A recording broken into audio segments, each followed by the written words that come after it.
안녕하십니까? 안녕하세요. 오늘의 주제는 어떻게 되죠? 네, 바닷속에서 숨쉬는 신비한 경험, 스쿠버 다이빙에 대해 이야기해 보려 합니다. 스쿠버 다이빙은 뭡니까? 물속에서 호흡할 수 있는 장비를 이용을 해서 수심 40m 이내에서 물속 생물을 관찰을 하는 수중 레포츠 중에 하나입니다. 그것도 스포츠인가요? 스포츠라기보다는 레포츠에 더 가까운 성격이고요. 보통 남녀노소 누구나 그냥 소정의 교육을 이수를 하면 누구나 다 즐길 수 있는 말 그대로 전천후 레포츠이기도 합니다. 스쿠버 다이빙을 레저로 즐기기도 하지만은 다방면에 이렇게 활용하기도 한다고 들었거든요. 어떻게 활용되고 있나요? 네, 저희는 주로 이제 레크레이션 말 그대로 즐기는 다이빙만 하지만 산업 잠수라고 해서 예를 들어 뭐 배 밑에 들어가서 용접이라든가 하는 그런 산업 잠수뿐만 아니라 원래 군대에서 스쿠버 다이빙이 시작됐으니까 군에서도 쓰고 그다음에 뭐 우리 119 소방대원 분들도 구조 활동에 하고 있습니다. 처음 스쿠버 다이빙을 시작하게 된 계기, 그리고 언제부터 했는지. 한 15년, 6년 전에 그러니까 20대 중반 때 이제 대학 졸업하고 나서 직장 생활하면서 동호회 가입해서 처음에 시작을 했었습니다. 근데 한번 해보고 나니까 너무 재밌고 해서 이게 지금은 이제 직업이 된 케이스 중에 하나고요. 저는 어렸을 때부터 원래 물을 굉장히 좋아했고요. 수영을 굉장히 좋아했고, 근데 몸이 허리가 안 좋아가지고 수영을 하라고 권하더라고요. 그러다 보니까 수영을 하다 보니까 다이빙까지 하게 되고 그렇게 된 케이스죠. 수영을 못해도 이거를 수영을 못하는 분도 할 수 있습니다. 장비를 다 착용하고 하는 거기 때문에 굉장히 안전하고 안전교육을 받고 하는 거기 때문에 일반 사람들이 이전에 생각하는 것처럼 뭐 위험할 수도 있다 뭐 그런 거는 전혀 없습니다. 굉장히 안전한 스포츠입니다. 사람들이 처음에 스쿠버 다이빙을 입문하려면은 어떤 방법으로 이렇게 입문할 수 있나요? 아마 주변에 인터넷에 조금만 검색해도 주변에 다이브 센터들이 굉장히 많이 검색될 겁니다. 그러면 이제 그 주변에 이제 가장 가까운 다이브 센터 연락을 해서 코스에 이제 등록을 하시면 보통 이제 이론 교육하고 이제 수영장에서 수중 스키를 갖다가 연습을 하고 그다음 실제 바다 나가서 해양 실습을 통해서 이수를 하게 되면 이제 우리가 오픈워터 다이버라고 하는 초급 자격증이 발급이 되거든요.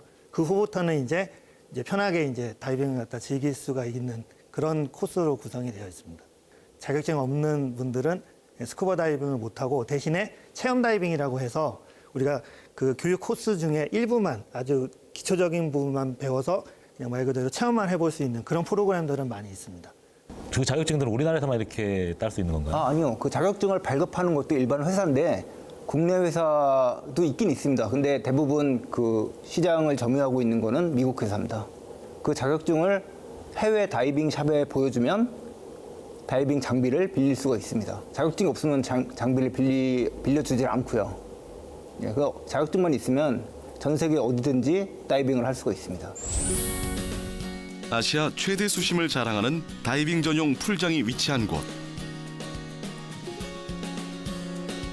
이곳에서 오늘 초급 다이빙 강습이 진행된다는데요.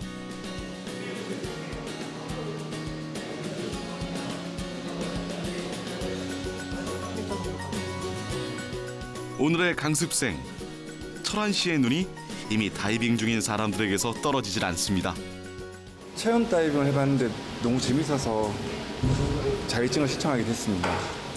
지금 너무 긴장되고 떨리기도 한데 재밌을 것 같습니다. 다이빙 강습의 첫 단계는 장비를 체크하는 건데요. 안전을 위해 호흡기의 방향부터 마스크까지 꼼꼼히 점검해야 합니다.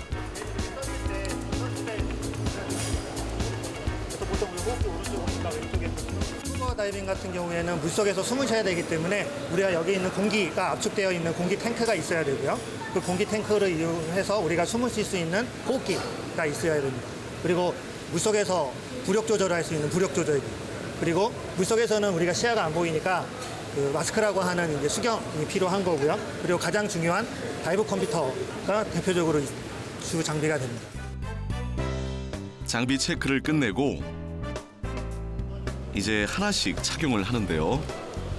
초보인 철환 씨에겐 조끼를 입는 것조차 어색하기만 합니다. 제가 두 가지 주의할 점 있다고 그랬죠. 첫 번째가 물속에서는 절대 숨이 참지 않는다. 두 번째는요. 천천히 올라오고. 천천히 올라오고. 그 두 가지만 주의를 하셔서 저랑 같이 입수를 하면 돼요. 나가시죠. 다이빙에서 가장 중요한 것은 첫째도 안전, 둘째도 안전인데요. 그래서 마지막까지 주의사항을 점검하고 입수를 한답니다. 물속에서 강사와 마주 앉아 진행되는 다이빙 교육. 물속이 익숙하지 않은 철한 씨에겐 가만히 있는 것조차 다른 사람의 도움을 받아야만 합니다. 그런데 갑자기 자신의 호흡기를 입에서 떼어내는 강사. 그리고는 몸을 기울여 다시 호흡기를 찾아 입에 무는데요. 철환 씨도 그 모습을 고스란히 따라합니다.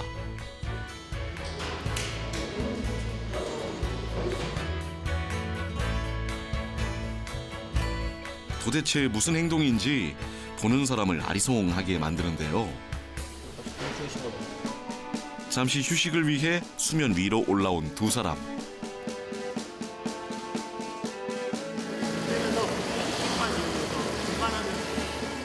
진지해 보이는 모습인데요. 방금 물속에서 뭐 하신 건가요? 물속에서 안전하게 다이빙하기 위해서 안전 수칙이랑 그다음에 물속에서 우리가 호흡하는 법 그런 것들을 교육하고 있습니다. 초급 교육에선 다이빙 시 발생할 수 있는 여러 가지 긴급 상황에 대처하는 법을 배우는데요. 호흡기가 떨어져 나가고 마스크에 물이 들어가는 등 당황할 수 있는 상황에서 침착하게 대응하기 위해서랍니다.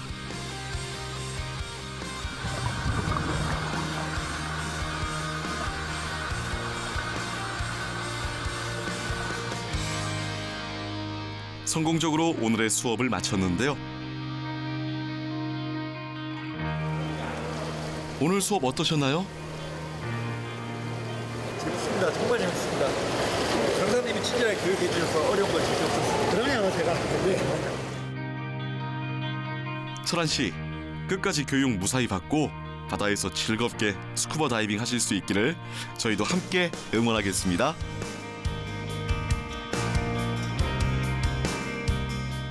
굉장히 많은 장비가 들어가고 비싸 보이는데 제가 처음에 입문했을 때만 해도 상당히 스쿠버 다이빙을 한다 그러면 굉장히 돈이 많거나 이제 그렇게 생각을 했던 부분들이 많아요.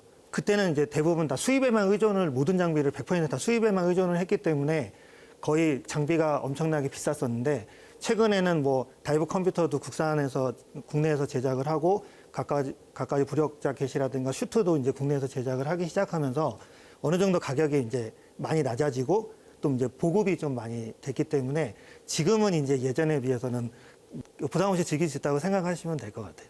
그러니까 스키나 보드처럼 렌탈도 잘 되고 있기 때문에 그 장비를 꼭 사야 된다는 그런 중압감도 없기도 하고요. 그러면은 뭐 이렇게 남녀노소 누구나 다 즐길 수 있는 건가요? 남녀노소 누구나 다 즐길 수 있는데 보통 그러니까 저희는 그 스쿠버 다이빙 단체들이 여러 그 전 세계적으로 많이 있는데 대체적으로 만 10세 이상 정도면 이제 스쿠버 다이빙을 즐길 수 있는 최소 연령층을 그렇게 보고 있고요. 그리고 보통 이제 건강상에 이제 약간 질문들이 있습니다. 그래서 그 부분들이 만약에 체크했을 때 있을 경우에는 그 의사의 이제 확인서가 있으면은 이제 바로 입문을 할 수가 있습니다. 지금 현재 우리나라의 스쿠버 다이빙 인구는 어느 정도 됩니까? 지금 한 자격증 발급 기준으로 봤을 때 한 30만 명 정도 있는 걸로 돼 있고요. 예. 매년 한 2만 명에서 3만 명 정도가 사회 라이센스를 발급받고 있는 걸로 돼 있습니다. 그러면 우리나라의 스쿠버 다이빙 포인트라고 할 수 있는 곳들이 뭐 이렇게 동해? 그렇죠. 동해, 남해, 동해, 서해, 남해, 또 제주 크게 이제 이렇게 구분을 하는데 주로 이제 동해 같은 경우에 고성에서부터 시작을 해서 강원도 고성에부터 시작해서 그 경상도까지 해서 다이빙 리조트가 거의 항마다 그 수백 군데 이렇게 자리에 잡혀 있고요.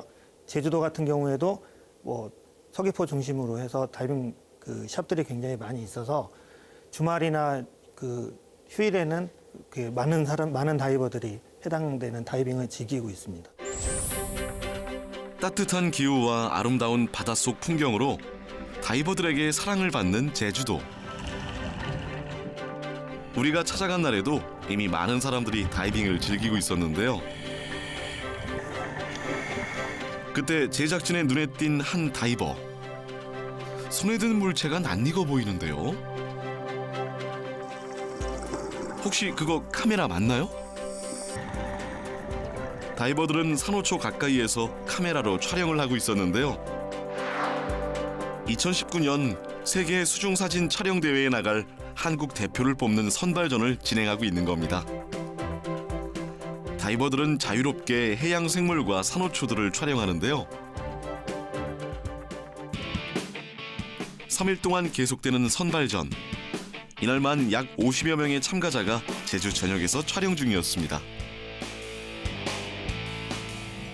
촬영을 마치고 육지로 올라온 한 참가자를 만나봤습니다. 수건 있어야죠. 좋지는 않은데 그래도 시야가 안 좋은 만큼 물고기라든지 이런 게 좀 어제보다 더 풍부했던 것 같아요. 그래서 사진은 뭐 100% 마음에 들진 않지만 그래도 괜찮게 나온 것 같습니다. 3일간의 촬영 기간이 끝나고 바로 심사가 진행됩니다. 근데 모델이 이거 크게 나오는 게 난 것 같으니까 저거는. 제주도 바다를 가장 아름답게 잘 표현한 사진을 골라내는 겁니다. 이거는 지나가는 모델이야. 심사숙고를 거쳐 선정된 금상 작품들 잠시 감상해 보실까요?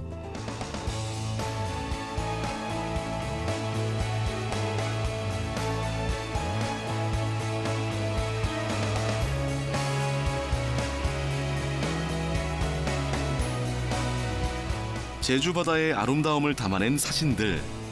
정말 감탄만 나오는데요. 이번에 가장 눈길을 끈 참가자.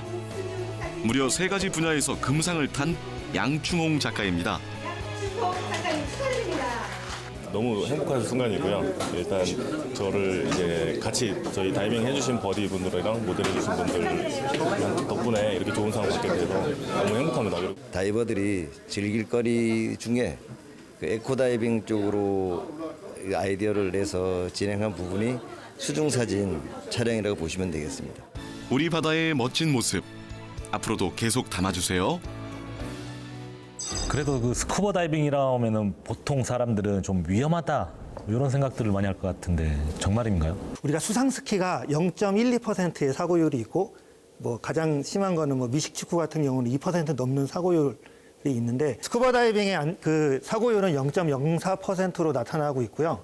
우리가 보통 입문 때부터 교육을 철저히 시키고 안전수칙을 지키기 때문에 아무래도 다른 레저에 비해서 굉장히 안전성이 높습니다. 높은 레저로 속합니다. 물속이기 때문에 말은 못 하잖아요. 어떻게 의사소통을 하나요? 수신호라는 거를 배우거든요. 뭐 수신호가 되게 어렵거나 그런 건 아닌데 보통 말을 못 하기 때문에 이제 서로 이제 같이 다이빙 전에 수신호를 갖다가 서로 익혀서 이제 물속에서 이제 수신호로 이제 그 대화를 하게 되는데 예를 들어 이렇게 한다 그러면 뭐 상승하자 또는 뭐 이렇게 하면 하강하자 뭐 이런 것처럼 만약 이렇게 몸속으로 한다 그러면 춥다 이런 수신호 내듯이 그냥 딱히 뭐를 익히기보다는 그냥 자연스럽게 몸짓으로 나오는 거기 때문에 뭐 그렇게 크게 수신호도 어려운 부분은 없습니다. 다이버들의 의사소통을 도와주는 바닷속 언어, 수신호. 수신호는 세계 어느 바다에서나 통용되는 공통신호인데요. 저희는 이 수신호로 어느 정도의 대화가 가능할지 궁금했습니다. 그래서 간단한 실험을 진행해봤는데요. 물 밖에서 제작진이 제시한 단어를 수신호로 설명하고 맞춰보는 실험. 과연 의사소통이 잘 이루어질까요? 먼저 몸풀기로 쉬운 단어를 제시해봤습니다. 바로 답을 써내려가는데요. 정답입니다. 다음 문제는 알 것 같은데요. 뾰족한 지느러미를 가진 상어. 정답입니다.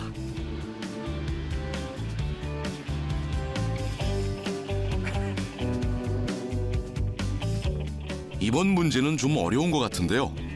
시청자 여러분은 뭔지 눈치채셨나요? 정답은 말미잘이었습니다. 온몸을 활용해 단어를 전달하는 다이버들. 그 덕분일까요? 이어지는 문제들은 모두 쉽게 맞췄는데요.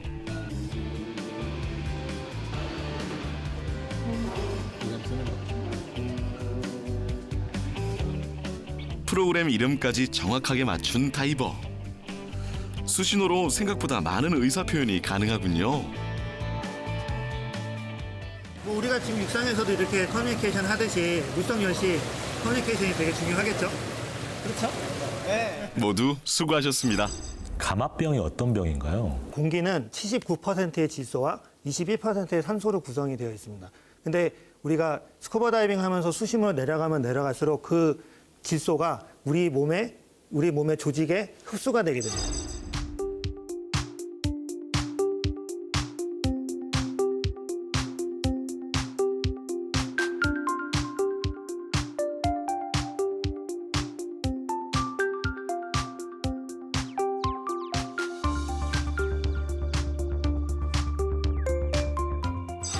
그래서 흡수가 돼서 그게 깊게 들어갈수록 또는 다이빙을 길게 할수록 점점 질소는 많이 우리 몸에 흡수가 되기 때문에 상승을 시작을 하면서 천천히 질소를 갖다가 빠져나가게 되는데 그 질소가 빠져나가면서 우리가 갑자기 급하게 상승을 한다던가 하면 그 기체가 너무 빨리 나오기 때문에 인체의 조직에 버블이 발생을 하게 됩니다.